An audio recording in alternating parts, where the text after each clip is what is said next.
So because of her, we got involved with this large community here at the college, and different people, different countries, languages, cultures, food, religions, and we found one thing in common. It was food, and that's what the Lord is working in me and in all of us together. Yeah, the program started because one of the students from this college came to the church as an invitation that she received from one of our dear flatters who go to school here. She's from Venezuela. She came to the college. We met her. She invited us to have lunch with her. And when I came to the cafeteria, I just learned about all these different students from different countries, nationalities, religions, and it's happening here in our backyard. When we came here to serve food for the body, God is serving a different kind of food for the soul.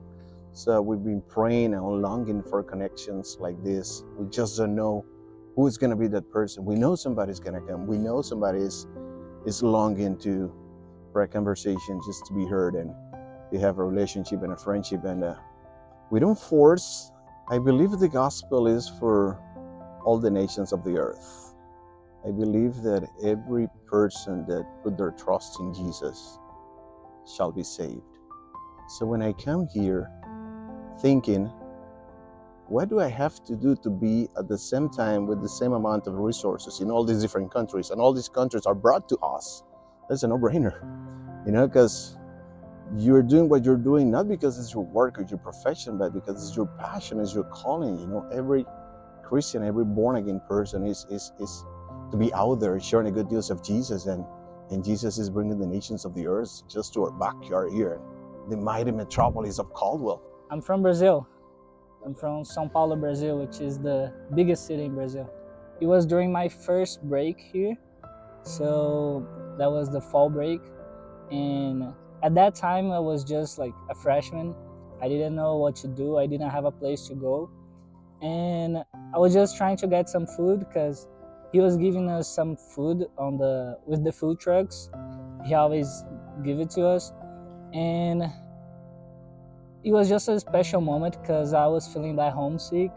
I didn't have a place to go or anyone to talk, and I found that guy. So this Bible was a really good story because after I met him during my first break, uh, I don't know. We have this third conversation, and I was just explaining him my story, and I was telling him like, oh, I'm international. I came here on this scholarship, and I don't know. I wasn't expecting anything.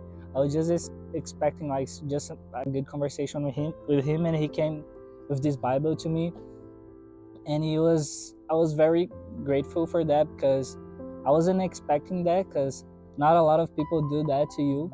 Like, not a lot of people have good intentions to you, and this Bible just showed me like he's a really good guy. And we have a lot of international people on this campus, and sometimes we don't have a place to go, or we don't have someone to talk to, and thank God we have this guy.